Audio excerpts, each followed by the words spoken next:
रूह अफ़ज़ा वाला ससुराल।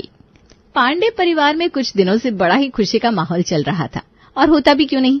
आखिर घर के बेटे की शादी जो तय हो गई थी, देविका ने तो सारे मोहल्ले में, रिश्तेदारों में और जिन्हें वो नहीं जानती थी उन्हें भी ढोल बजाकर बता दिया था कि उसकी बहू कितनी सुंदर है और उसके घर से कितने सारे तोहफे और मिठाइयां आई हुई है। अरे क्या क्या भेजा है बहू के घर वालों ने, अब मैं तुम्हें क्या ही बताऊं। तुम तो जानती हो मुझे खुद की तारीफ करना ज्यादा पसंद नहीं है। 5 किलो सूखे मेवे हैं, अंजीर की मिठाई है और फल तो इतने भेजे हैं कि मैं सारे मोहल्ले में बंटवाना तो भी खत्म ना हो। हमने तो उन्हें साफ साफ मना कर दिया कि भाई हमें ये सब मत भेजिए, हमें तो बस आपकी हीरे जैसी बेटी चाहिए। लेकिन वो है कि मानते ही नहीं है, हम भी क्या करें, चीजें खा खा कर थक गए हैं। माँ आपको क्या जरूरत है लोगों को इतना सब बताने की? पापा कुछ कहिए ना इनको। मेरी तुम्हारी माँ ने सुनी होती तो आज मैं अंबानी नहीं होता।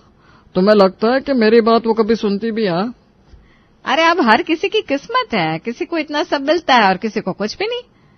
वैसे मैंने सुना है इस बार तेरी बहू खाली हाथ आई थी ससुराल। अरे भाई दुखी क्यों होती है, मेरी समधन ने तो बहुत कुछ भेजा है, थोड़ा तुझे भी भेज दूं? माँ अच्छा चल, मैं तुझसे बाद में बात करती हूँ, विनय मुझे बुला रहा है। हाँ बेटा बोल, क्या बात है? माँ आपको क्या जरूरत है हर बात सबको बताने की कि शिवानी के घर से आज ये आया है, आज वो आया है? अरे अब इतना सब आ रहा है तो बताना तो चाहिए ना बेटा। लेकिन सबको ढिंढोरा पीटने की क्या जरूरत है? अरे तू नहीं समझता, ये दुनिया की रीत है। अरे बताएंगे तभी तो लोगों को लगेगा ना कि हमने बड़े ही ऊंचे खानदान में अपने बेटे का रिश्ता किया है। मुझे आपकी बातें ना कभी समझ में नहीं आती। मुझे तो आज तक तेरी माँ ही समझ में नहीं आई बेटा। आप चुप कीजिए जी, आपको कहाँ कुछ समझ में आता है?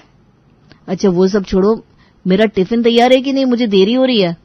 हाँ भाई मैंने सब कुछ तैयार रखा है, और ये ले रूह अफ़ज़ा भी पीता जा। अभी गर्मियां आ गई है ना, कहीं गर्मी सर में ना चढ़ जाए। अरे सालों से तो यही पीता आया हूँ, ना गर्मी कम हो रही है ना रूह अफ़ज़ा। अरे गर्मियों में तो शरबत पीना ही चाहिए। ठीक है लाओ चलो, मैं निकलता हूँ अब। हाँ बेटा। पांडे जी के परिवार में सालों से 2 चीजें कभी नहीं बदली थी। एक हमारी देविका का स्वभाव और दूसरा था गर्मियों में हमारा लाल रंग का रूह अफ़ज़ा। देविका के घर में कुछ भी हो, कोई भी आए, उसे रूह अफ़ज़ा जरूर पिलाती थी। ये लो शरबत। कभी कभी कोई और शरबत भी दे दिया करो, सालों से यही लाल शरबत पीते आ रहा है। तो क्या करूं, हरे रंग का शरबत घर में किसी को पसंद नहीं आया था। ऑरेंज रंग का शरबत बहुत खट्टा सा लगता है, चाय गर्मी में कोई पी नहीं सकता, इसलिए जो है सो यही है। अब एक काम करो, फलों का रस निकाल दो, घर में तरबूज पड़ा है ना, उसका ही जूस बना दो। अरे इतनी मेहनत मुझसे नहीं होती भाई, गर्मियों में फल पहले से कितने महंगे हैं, ऊपर से फल खाने की बजाय इनका जूस निकालने लगी तो हो गया हमारा कल्याण। और फल का रस निकालने में बड़ी मेहनत लगती है, मुझसे नहीं होगा भाई। तभी तो पापा हम बचपन से ये रूह अफ़ज़ा पी रहे हैं। हाँ तुम्हारी माँ कहती रहती है ना, सबकी जैसी किस्मत, अब क्या कर सकता है। कुछ कहा क्या आपने? अबे मैं तो ये कह रहा था कि बड़ा ही स्वाद है इस शरबत में। हाँ ले काजल तू भी पी ले। हाँ हाँ बेटा पी पी।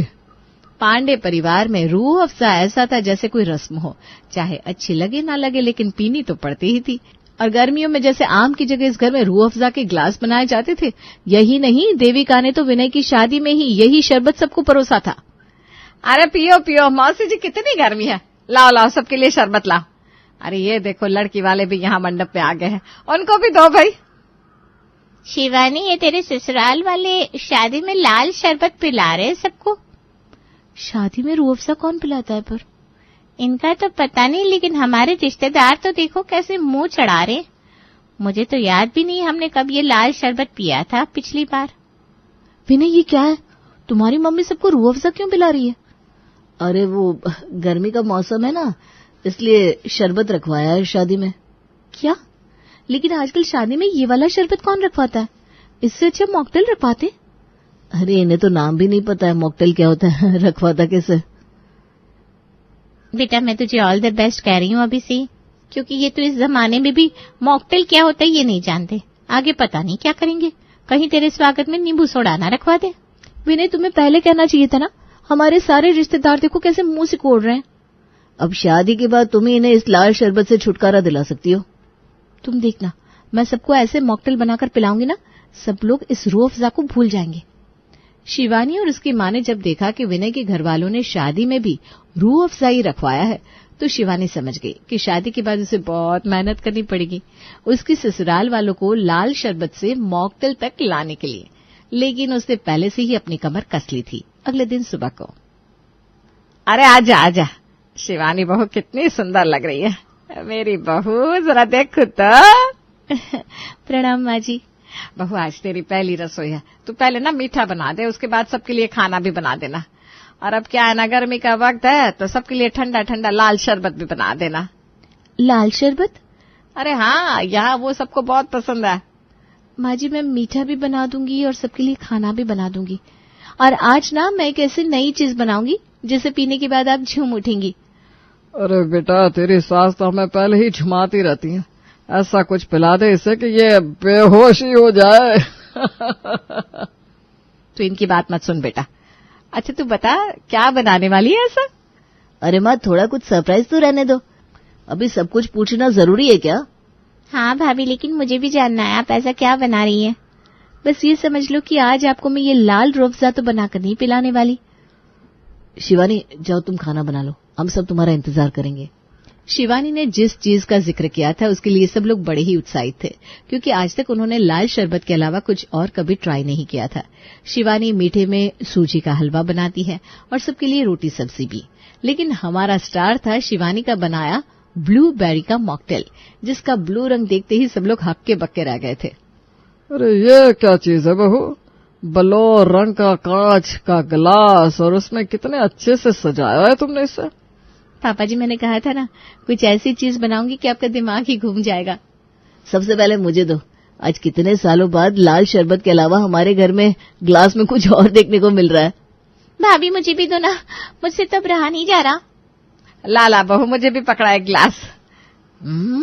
क्या स्वाद है इसको, मन में ठंडक हो गई। वैसे बहू इसे क्या कहते हैं? माँ जी इसे मॉकटेल कहते हैं। हे राम, क्या धर्म करवा दिया तूने बहू हमसे। इस घर में राम जी की सेवा होती है और तुमने मॉकटेल बना दिया यहाँ। राम राम राम राम। तभी कह रही थी ये आप लोग घूम जाएंगे। अरे मेरा तो सर अभी से घूम रहा है सच में। अरे क्या जरूरत थी सबको ये शराब पिलाने की। शराब? किसने कहा ये शराब है माँ जी? विनय देख, मैं सब कुछ बर्दाश्त कर सकती हूँ लेकिन धर्म के साथ कोई मजाक नहीं। इसने तो हमारा धर्म ही भ्रष्ट करवा दिया। घर में पहले ही दिन हमारी शुद्ध रसोई में मॉकटेल बना दिया। माँ ये कोई शराब नहीं है। अरे ऐसा कैसा नहीं है, इसका रंग देख। मेरा तो सर अभी भी घूम रहा है। हाय राम, मुझे चक्कर आ रहे हैं। माँ जी ये कोई शराब नहीं है, ये मॉकटेल है जो अलग अलग शरबत, जूस, नींबू, पुदीना से बनता है। इसमें कोई शराब नहीं पड़ती माँ जी। हाँ माँ, आपने आज तक लाल शरबत के अलावा और कुछ कभी पिया नहीं ना, इसीलिए शिवानी ने सोचा कि आप सबके लिए मॉकटेल बनाएगी। अच्छा, ये कोई शराब नहीं है? अरे हाँ, मेरा सर अब नहीं घूम रहा। ये मॉकटेल तो बहुत ही गजब की चीज है बहू। अरे माँ जी, आज तो मैंने बस एक ही फ्लेवर बनाया है, ब्लूबेरी। इसके अलावा मैंगो का, लीची का, नीम, पुदीना, पता नहीं कितने अलग अलग तरह के मॉकटेल बनाने आते हैं मुझे। इसे पीकर तो सच में मेरा सर ही घूम गया बहू। आज तो तुमने हम सबका दिन ही बना दिया। अभी तो शिवानी यही है, वो आपको अलग अलग तरह के मॉकटेल बनाकर पिलाएंगी, आप लोग चिंता मत कीजिए। हाँ भैया, इसी बहाने हम सबका रूह अफ़ज़ा के लाल शरबत से पीछा तो छूटेगा। शिवानी के मॉकटेल ने तो पांडे परिवार में धूम ही मचा दी थी। घर में अब तो गर्मी जैसे जश्न का माहौल बन गई थी, क्योंकि शिवानी ने रोज कई अलग तरह के मॉकटेल बनाना शुरू कर दिया था। वो बड़े प्यार से बनाती और लोग बड़े शौक से उसे पीते। ये नींबू पुदीना वाला मॉकटेल तो बहुत मस्त है, तन बदन में जैसे बिजली दौड़ने लगी है। इसे पीकर तो भाभी मैं पूरी रिफ्रेश हो गई हूँ, नहीं तो वो रोज रोज लाल शरबत पीकर मूड और भी ज्यादा खराब हो जाता था। माँ आप कुछ नहीं बोल रही? मैं ना बस इसके मजे ले रही हूँ। अरे हमें फोन पर बुलाकर तू किसके मजे ले रही है देविका? अरे तुम दोनों आ गई, मैं तुम्हारा ही इंतजार कर रही थी। माँ आपने इन्हें क्यों बुलाया है? शांति, कमला, आओ यहाँ आकर बैठो। आज मैं तुम्हें एक ऐसी चीज पिलाऊंगी कि तुम दोनों ने जिंदगी में कभी नहीं पियोगी। अरे फोन पे भी यही कह रही थी, लेकिन बता तो सही आखिर वो चीज है क्या? अरे रुको जरा सब्र करो। शिवानी बहू, जरा मेरी सहेलियों के लिए वो तेरा क्या कहते हैं बास्केटबॉल बनाकर ले आना। मम्मी बास्केटबॉल नहीं, मॉकटेल। अरे हाँ, वही मॉकटेल फॉकटेल जो भी कहते हैं उसे वो बना ला बहू। इन्हें भी तो पता चले कि हमारे घर में क्या क्या नया बनता है। लो भैया, चालू हो गई मम्मी की ढिंडोरा पीटने की आदत। और नहीं तो क्या, इनके पेट में कोई बात टिकती ही कहाँ है जब तक ये 10 लोगों को उसके बारे में बता नहीं देती। क्या है, क्यों खुसर पुसर कर रहे हो दोनों? कुछ नहीं, बस आपकी तारीफ कर रहे थे। अरे बस भी करो अब, मुझे नजर लग जाएगी। ये बच्चे भी ना मेरी तारीफ करना बंद ही नहीं करते। अरे तारीफ तो तूने फोन पे मॉकटेल की बड़ी की है, पता नहीं ऐसा क्या होता है इस मॉकटेल में। अरे एक बार पी कर तो देखो, पता चल जाएगा कि मैं ऐसा क्यों कह रही हूँ। देविका ने अपनी सहेलियों को खास मॉकटेल पिलाने के लिए घर पर बुलाया था और वो बड़ी इतरा रही थी इस बात पर कि उसके घर में 5 स्टार होटल जैसा मॉकटेल बनता है। शिवानी बहू, ये तो सच में बहुत मजेदार सा शरबत है। अरे इसे शरबत नहीं कहते हैं, मॉकटेल कहते हैं। तुम दोनों को पता है ये बड़े बड़े होटलों में परोसा जाता है। ये तो मेरी शिवानी बहू को सब कुछ आता है, तो मैंने सोचा तुम दोनों ने कभी पिया नहीं होगा तो पिला देती हूँ। हाँ, मेरी बहू भी ना काला खट्टा शरबत बना लेती है। काला खट्टा? अब यह सब तो हमारे घर में बनता ही नहीं। अब तो हमें ये लाल पीले हरे काले शरबत पसंद ही नहीं आते। हाँ भाई, अब तो तेरे घर में मॉकटेल वाली बहू जो आ गई है। अब क्या करे, हर किसी की किस्मत है अपनी अपनी। शिवानी ने जो मॉकटेल पांडे परिवार को पिला दिया था, उनकी तो लाल पीले शरबत की आदत बिल्कुल छूट गई थी। लेकिन उसकी सास अब हर दिन किसी न किसी को घर पर बुला लेती शिवानी के हाथ का मॉकटेल पिलाने के लिए। अरे सुबह गया था तब भी तुम मॉकटेल बना रही थी, अब ऑफिस से आया हो तब भी तुम यही बना रही हो। तो माँ जी से पूछिए ना, परेशान हो गई हूँ पूरा दिन ये मॉकटेल बनाकर। कभी ब्लूबेरी, कभी स्ट्रॉबेरी, कभी नींबू फ्लेवर। आज ही नई बॉटल्स मंगवाई है मॉकटेल की। अरे 2 दिन पहले भी तो इतना सामान मंगवाया था मॉकटेल का। हाँ तो अब आप अपनी माँ से क्यों नहीं कहते कि वो रुक जाए और मुझे भी बख्श दें? इस मॉकटेल ने तो मेरा इस महीने का बजट ही हिला दिया है। हमने इस महीने में सिर्फ 20,000 के तो मॉकटेल पिए हैं और पिलाए हैं। इतना पैसा कोई स्टॉल में डाल देते तो उसमें से अच्छे खासे पैसे कमा लेते। अरे शिवानी बहू, लेकर आ जाओ बुआ जी और फूफा जी के लिए शरबत। देखो आ गई फिर से आवाज। हे भगवान, इससे अच्छा तो तुम्हारा रूह अफ़ज़ा वाला ससुराल ही था।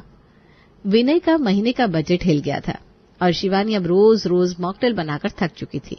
अब इन दोनों से और सहा नहीं जा रहा था। अरे सुनते हैं, ये जरा देखिए तो मेरे फोन में क्या लिखा आया है। इसमें लिखा है कि तुम्हारी एफडी तोड़वा दी गई है। क्या? मेरी एफडी? अरे वो तो मैंने अपने बुढ़ापे के लिए रखी थी। विनय, ये क्या सुन रही हूँ मैं बेटा? अरे माँ, वो इस महीने इतने मेहमान आए हैं, सबको मॉकटेल पिलाया गया है, तो मेरा तो बजट ही हिल गया, तो मुझे आपकी एफडी तोड़वानी पड़ी। हाँ, वैसे इस महीने मेहमानों को तो मैंने ही बुलाया था। कोई बात नहीं माँ, आपके और मेहमान आए तो भी कोई बात नहीं। आपके गहने भी तो है ना? अरे शिवानी बहू, वो रूह अफ़ज़ा वाला बोतल अभी पड़ा है कि नहीं? हाँ माँ जी, बहुत सारे पड़े हैं। क्यों? मैं ये कह रही थी कि मेहमानों को ना मॉकटेल पिलाने की क्या जरूरत है भाई, उन्हें तो अपना रूह अफ़ज़ा ही दिया कर। लेकिन आपने ही तो। हाँ हाँ, हमारे लिए भी महीने में एक बार ही मॉकटेल बनाया कीजिए भाभी। हमारा तो बचपन से ही फेवरेट है रूह अफ़ज़ा। पता चला कि मेरी भी एफडी तोड़वा दी भैया ने। नहीं नहीं, मुझे तो अपनी शादी में 1 लाख का लहंगा लेना है। सुना शिवानी, अब से मॉकटेल बंद। और हमारा पुराना साथी रूह अफ़ज़ा इज बैक। तो आप किस बात की शौकीन है, लाल वाले रूह अफ़ज़ा की या ब्लूबेरी मॉकटेल के? हमें बताइएगा जरूर।